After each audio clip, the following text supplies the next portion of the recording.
The desert was silent at dawn, an eerie, breathless kind of silence that felt older than war itself. The golden expanse stretching across North Africa seemed endless, a vast sea of sand shaped by centuries of wind, heat, and desolation. But as the first rays of sunlight crept over the horizon, the desert began to reveal the scars of modern warfare. Broken truck frames half buried in the dunes, rusting fuel cans scattered like the remnants of a lost civilization, and long, winding trenches carved by men who had turned this barren landscape into a fortress. This was Tobruk in 1941, a name that would soon echo across the world as one of the most defiant stands of World War II. Situated on the Libyan coast, the port city of Tobruk was no ordinary strategic point. Its natural harbor, large enough to anchor entire fleets, gave the Allied forces a lifeline deep inside Axis-controlled territory. Its defenses, inherited from Italian fortifications, formed a rough semicircle of bunkers, trenches, and anti-tank ditches that hugged the desert perimeter.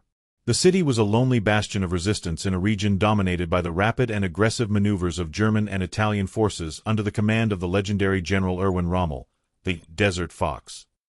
Rommel's blitzkrieg methods had already shattered British positions across Cyrenaica. His panzers had swept forward at a speed few had expected, and many feared Tobruk would be next to fall. But inside Tobruk's perimeter were soldiers who refused to let the desert swallow them whole. Many were Australians, tough and battle-hardened, known for their sharp humor and unbreakable morale. The British, Indian, and Czech troops fighting alongside them brought their own experience and resilience, forming a multinational garrison whose unity would soon become legend. These men were cut off from the rest of the Allied forces, surrounded on all sides by the Afrika Korps and Italian divisions pressing ever closer. Yet, despite the encirclement, despite the isolation, despite the blistering heat and grinding sandstorms that stripped the skin and clogged the lungs, they dug in. They prepared for a siege that would last far longer than anyone predicted. To the outside world, the Siege of Tobruk became a symbol of endurance. It represented not just a strategic battle in the North African campaign, but a test of willpower in one of the harshest environments on Earth. Desert warfare was unlike any conflict the soldiers had faced before. The landscape offered no cover, no shade, no mercy. The heat soared above 45 degrees Celsius during the day, baking men inside their metal helmets and turning tanks into furnaces. At night, the temperature plummeted, freezing those who had sweated through their uniforms only hours earlier. Sandstorms arrived without warning, blinding entire battalions and forcing men to crawl into trenches just to breathe. The environment itself became a deadly enemy, one indifferent to nationality, allegiance, or strategy. Still, life inside Tobruk took on a strange rhythm. The defenders grew accustomed to living underground, sheltering in caves and dugouts carved into the rocky soil. They learned how to ration water until a single canteen lasted days. They patched uniforms torn by the coarse desert winds and repaired vehicles cannibalized from broken-down machines. With supply lines constantly threatened by Axis air and naval forces, every crate of ammunition, every tin of food, every drop of fuel became precious. The British Royal Navy undertook dangerous nighttime runs to resupply the city, navigating waters patrolled by Axis aircraft and submarines. Their arrival often meant the difference between survival and collapse. Above them, the skies were rarely still. German Stukas screamed downward, bombing Tobruk with relentless precision. Their sirens, designed to terrorize, became an almost daily soundtrack for the soldiers below. The defenders called themselves the Rats of Tobruk, a name first used as an insult by Axis propaganda but proudly adopted by the men who made the city their burrow, their battleground, and their home. They moved through trenches like shadows, launching sudden counterattacks, repairing fortifications, and manning machine guns that jammed again and again from the sand that infiltrated every crevice. The geography of Tobruk embraced both the strengths and weaknesses of the defenders. The harbor, though critical, was constantly targeted by air raids. The surrounding desert, though open and unforgiving, provided visibility that allowed Allied artillery spotters to identify enemy movements miles away. The ridges and escarpments formed natural choke points where tanks could be funneled and ambushed. And the network of old Italian fortifications created a defensive ring that, though battered and incomplete, provided enough structure for the Allies to build upon. Rommel, confident in his ability to crush any resistance, launched wave after wave of assaults. His panzers advanced across the desert like steel beasts, their engines roaring, their crews inhaling sand and exhaust as they pressed forward.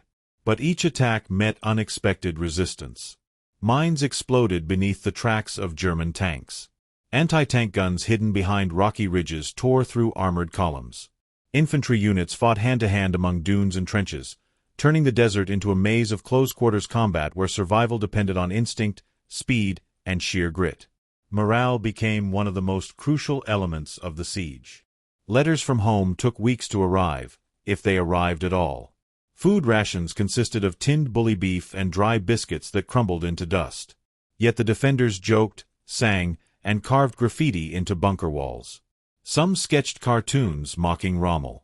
Others wrote the names of distant cities, Sydney, London, Mumbai, reminding themselves of the world they were fighting to protect.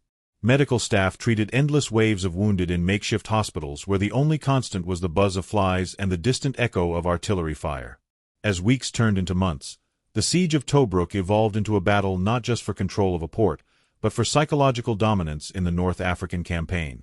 The longer the Allies held out, the more they disrupted Axis supply lines, forcing Rommel to divert troops and resources. The desert became a chessboard where each movement mattered, each tank lost, each ridge captured, each convoy destroyed shifted the balance of power. And all the while, the defenders maintained a stamina that surprised even their commanders. This is the story of the Siege of Tobruk, an extraordinary chapter in World War II where men fought not only the enemy but the environment itself. A battle where strategy collided with survival, where tanks clashed in swirling clouds of sand, and where a besieged garrison held their ground against one of the most formidable military leaders of the war. It is a saga of courage, sacrifice, endurance, and unity, unfolding across scorching days, freezing nights, and a desert that tested the limits of human resilience. The opening stages of the Siege of Tobruk did not begin with a single dramatic moment, but rather as a rapid chain of events unfolding across the North African desert. Moments that revealed just how quickly the tide of war could shift under the blazing sun. To understand how Tobruk became a fortress under siege, one must trace the sweeping movements of armies across Libya in early 1941, when the balance of power in the region shifted like sand dunes changing shape in the wind. After Italy's initial invasion of Egypt faltered, British and Commonwealth forces crushed the Italian 10th Army, capturing tens of thousands of prisoners and pushing deep into Libya. By mid-February 1941, British troops had reached El Agheila, seemingly on the brink of complete victory in Cyrenaica. Cities like Benghazi and Derna fell with astonishing speed. Italian commanders were stunned. Their units had collapsed faster than anyone had anticipated. It appeared as if North Africa might slip entirely from Axis control. But Europe was already preparing a counterstroke. Adolf Hitler, alarmed by Italy's failures, dispatched a newly formed German expeditionary force, the Deutsches Afrika Korps, commanded by General Erwin Rommel. Rommel was bold, unpredictable, and brilliant in mobile warfare. His arrival transformed the strategic situation almost overnight. He brought with him the legendary Panzer III and IV tanks, anti-tank 88mm guns, and disciplined infantry units accustomed to lightning operations. Although his force was initially small, Rommel wasted no time planning an offensive.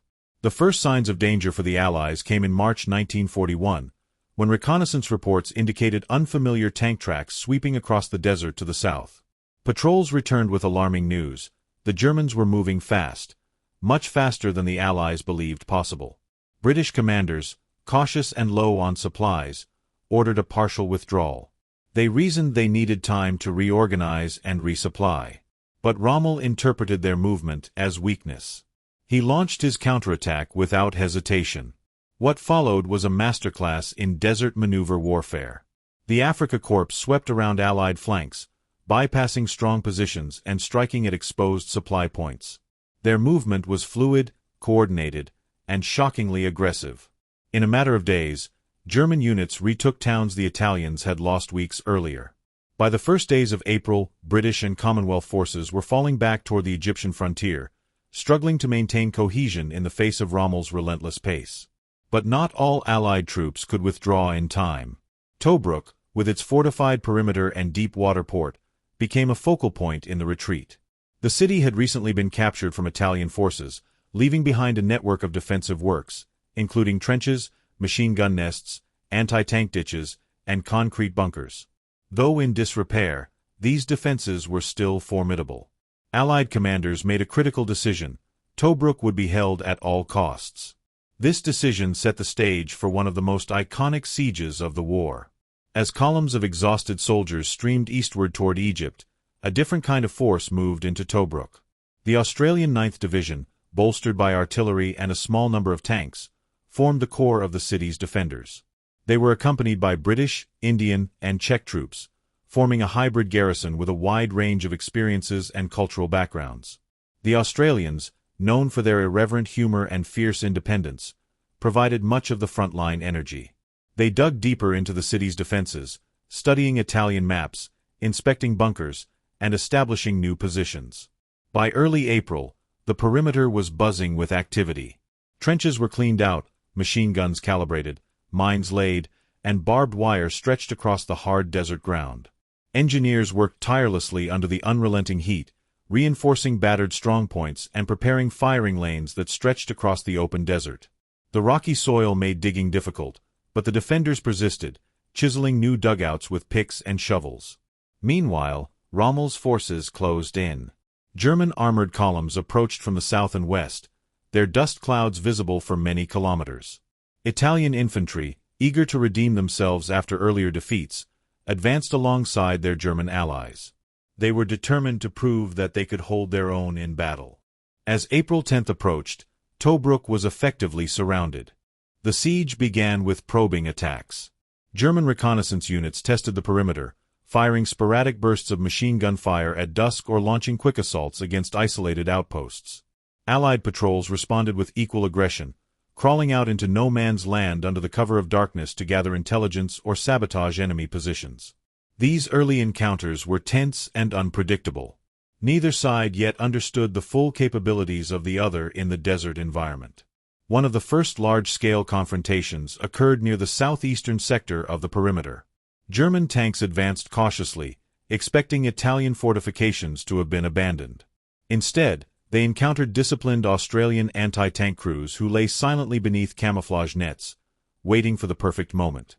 When the panzers entered firing range, the desert exploded with the thunderous crack of guns.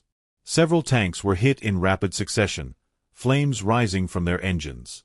The surviving German tanks retreated, shocked by the ferocity of the defense. But Rommel was not deterred. He believed Tobruk could be taken quickly. With his characteristic energy, he personally led reconnaissance missions, studying every ridge, every gully, every possible route through the rocky terrain. He identified the weak points in the Allied defenses, areas where the Italians had originally left gaps or where sand had eroded the trenches. He planned a series of concentrated assaults designed to shatter the defensive ring before the Allies could fully fortify it. The first major attack came on April 14. German infantry advanced under the support of Stuka dive bombers, whose sirens shrieked across the sky before releasing their bombs. The ground trembled as explosions rocked the defensive line, sending dust clouds billowing upward. Behind the Stukas, artillery pounded Allied positions, creating a wall of smoke and debris. Under this barrage, German infantry moved forward, their silhouettes barely visible through the haze. The defenders held their ground. Machine gun teams fired from dug-in positions, their weapons overheating under the constant strain. Mortars launched counter-barrages that landed among German formations, scattering them. The rocky terrain acted as an unwilling ally, its jagged edges breaking up the momentum of the assault. After hours of brutal combat, the line held. The Germans withdrew, leaving behind smoking wrecks and wounded men. The siege had officially begun. In the days that followed, both sides worked tirelessly to adapt. The Allies strengthened their positions, repairing damaged trenches and building new ones. They relocated artillery pieces to more effective vantage points, using the desert's natural slopes to conceal their guns. They learned how to deal with the constant sand infiltration that jammed rifles, clogged engines, and made even simple tasks frustratingly difficult. Meanwhile, Rommel adjusted his strategy. He brought in Italian units to hold key approaches, freeing his German troops for major operations. He utilized long-range reconnaissance patrols to test Allied reactions. He experimented with night attacks, hoping to exploit gaps in the defensive perimeter. He ordered his engineers to clear minefields, sometimes sending Italian infantry ahead to probe the ground with bayonets, a grim reminder of the brutality of desert warfare. Supply challenges quickly became a defining feature of the development phase. Tobruk's defenders relied heavily on the Royal Navy, which attempted nightly supply runs through waters patrolled by Axis aircraft and submarines. These missions, known as the Tobruk Ferry Service, were dangerous and exhausting. Ships slipped into the harbor under cover of darkness, unloading ammunition, fuel, and food before departing hours later. Every successful run meant another week of survival for the garrison. Every failure increased the pressure on the men inside the fortress. The Axis forces also faced their own logistical nightmares. The farther Rommel advanced into Libya, the more stretched his supply lines became. Fuel shortages plagued his operations. Spare tank parts were scarce. Ammunition had to be rationed. The desert consumed resources at an astonishing rate. Tires shredded on sharp rocks, engines overheated, and sand infiltrated every mechanical component. Rommel pushed his forces to continue the assault, but each attack drained their strength. As the days turned into weeks, the Allied troops inside Tobruk realized that the siege was not going to be short. Yet their morale remained surprisingly high. They held the high ground, both literally and psychologically. They believed that every day they held Tobruk weakened Rommel's broader campaign. They joked about their living conditions, nicknaming their dugouts suburbs, and giving trenches ironic names like Bondi Beach. Their resilience made them difficult to intimidate, and Rommel took notice. By late April, both sides understood that the siege would be long, grueling, and decisive. Tobruk had become the central battleground of the North African campaign, and the stage was now set for the brutal confrontations that would define the months to come.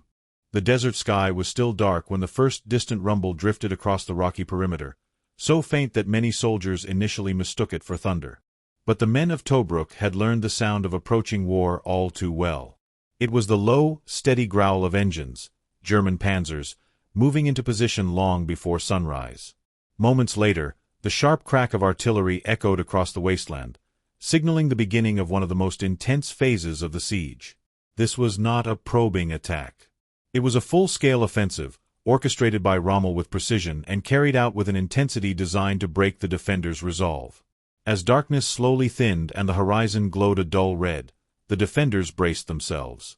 There was no mystery to what was coming. Reconnaissance patrols had already spotted armored concentrations gathering on the western approaches. Rommel was preparing to strike at one of the weaker stretches of the defensive line, a sector manned by a mix of Australian infantry and British anti-tank units. He planned to smash through the defenses with a combined assault of tanks and infantry, then roll toward the harbor to sever the lifelines sustaining the garrison. What unfolded next became one of the defining clashes of the siege. The German bombardment began with chilling ferocity.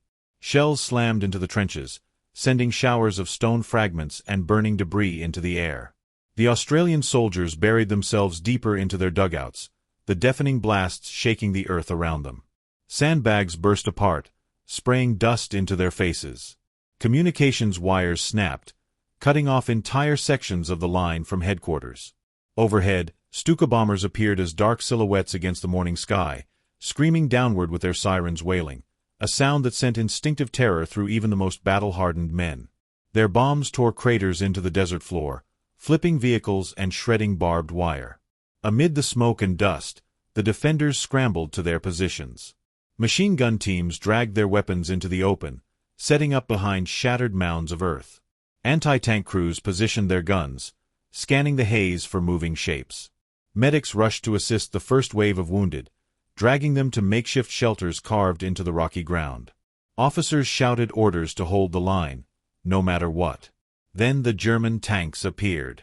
At first, they looked like dark shadows drifting through the smoke clouds. But as they advanced, their outlines sharpened.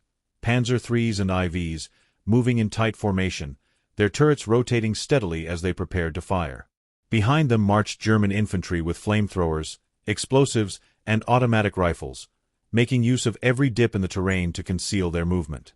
Italian units moved alongside them, adding numbers to Rommel's assault and applying pressure across a wide section of the perimeter.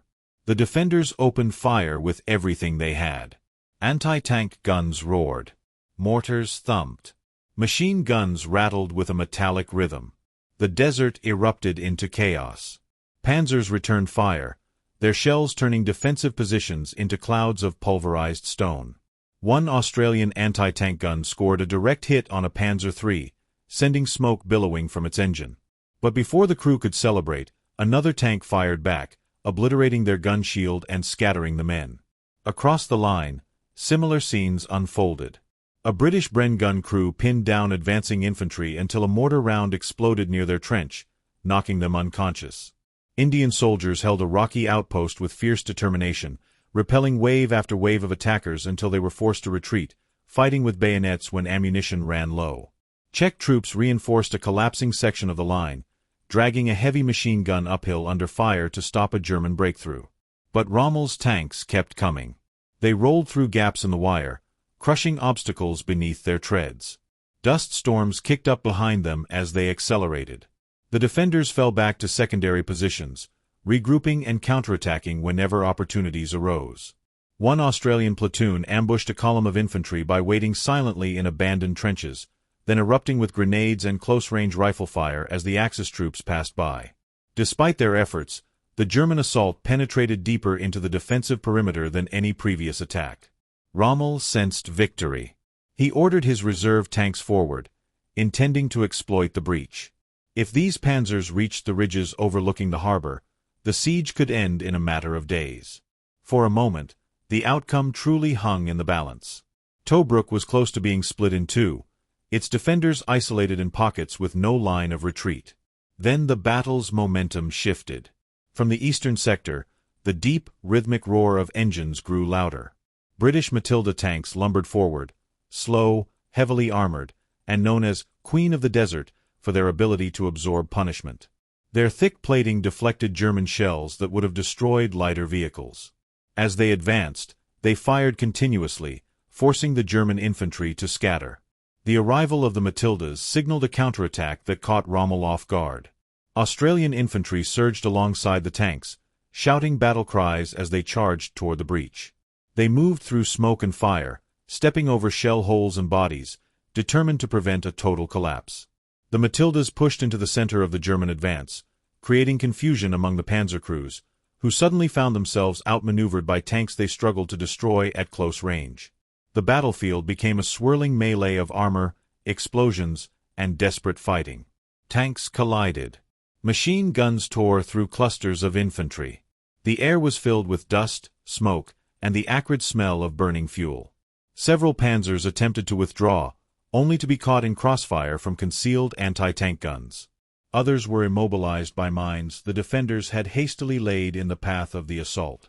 By midday, Rommel realized the momentum had shifted beyond recovery. His troops were being forced back. The breach they had created was now a kill zone filled with wreckage. He ordered a withdrawal to reorganize and preserve his remaining forces. But the Allies continued pressing forward, determined to reclaim every meter of lost ground. By sunset, the perimeter was restored. The defenders had held. But the cost was devastating. Trenches were filled with bodies. Medical stations overflowed. Equipment lay twisted and broken across the desert floor. Many positions had changed hands multiple times throughout the day, leaving the ground scarred and smoking. The soldiers, sunburned, exhausted, covered in dust and blood, barely had the strength to speak. Yet morale soared. They had repelled one of Rommel's strongest assaults. They had proven the fortress could withstand even the most fearsome armored onslaught. News of the victory spread quickly, lifting spirits across the perimeter. Jokes returned. Soldiers bragged about miraculous shots or near-death escapes. And that night, as the desert cooled and the stars emerged over the battlefield, the defenders of Tobruk understood something profound. They were not just surviving the siege, they were shaping its outcome. The main conflict had reached its peak, but the struggle for Tobruk was far from over. Days of brutal fighting lay ahead. Supply shortages would worsen. New Axis attacks would come. But for the first time, the defenders believed with absolute certainty that Tobruk could not be taken easily. And Rommel knew it too. The desert night spread across Tobruk like a heavy blanket, cold enough to bite the skin despite the scorching heat that ruled the day. Allied soldiers crouched behind sandbag positions, their rifles pressed tight against their chests as the rumble of distant engines rolled across the dunes. Each vibration meant movement. Each vibration meant the possibility of another attack. The men of the garrison had learned to read the desert like a book. The shift of the wind, the echo of artillery, the whisper of boots moving across sand in the dark. Every detail mattered. Supplies were running thin, and the siege had tested even the hardest veterans. Water rations grew smaller each week, and sometimes a single tin of corned beef had to be shared between several men. Yet morale remained strangely unbroken. Around small makeshift fires, soldiers told stories of home, joked about the desert heat, and swore they would hold Tobruk no matter what Rommel threw at them next. Their determination became a living force, something that moved from trench to trench like an invisible companion. German and Italian forces tightened their grip day by day. Artillery whistled over the fortress walls with ruthless regularity, blasting craters into the earth and sending pillars of dust into the sky. The defenders scrambled to repair what they could, digging deeper trenches, reinforcing bunkers with scavenged metal and broken tank parts. Every man understood that the fortress was both their shield and their trap. If Tobruk fell, the entire North African front would tilt dangerously against the Allies. Tank crews lived with constant tension. Their machines were their lifeline, but in the desert they also became ovens of burning steel. Engines clogged with sand, tracks bit into soft ground, and visibility was often reduced to a haze of dust. Still, each time enemy armor approached, the Allied crews climbed into their cramped compartments without hesitation. Battles erupted suddenly. One moment the desert was quiet and calm, the next it was filled with the roar of engines, the crackle of machine guns, and the unmistakable thunder of tanks exchanging fire at close range. The Royal Navy worked relentlessly to keep the fortress supplied. Under the cover of darkness, small ships slipped across the Mediterranean, dodging Axis aircraft and submarines. Their arrival was always a moment of triumph. Soldiers rushed to unload crates filled with ammunition, bandages, medicine, and, most importantly, water. Every successful run felt like a miracle, a reminder that Tobruk had not been abandoned. Despite the brutality of the siege, small acts of humanity survived. Medics worked through the night, tending to the wounded. Civilians who had not managed to escape the region found refuge among the soldiers, sharing food, stories, and a strange bond formed in the shadow of constant danger. Letters from home, when they managed to arrive, were read over and over until the paper almost tore at the folds. As weeks turned into months, Tobruk became a symbol. Newspapers around the world referred to its defenders as the Rats of Tobruk, a nickname the soldiers embraced with defiant pride. They joked that if Rommel wanted them out, he would have to dig them out himself. The siege, once a terrifying ordeal, became a badge of honor. Even as exhaustion spread through the ranks, something stronger took hold, a collective belief that they were part of something larger than themselves. Every sunrise over the endless dunes felt like a victory. Every night they survived felt like proof that the fortress would endure. Tobruk was more than a strategic stronghold. It was a testament to resilience, courage, and the unbreakable spirit of soldiers standing against overwhelming odds.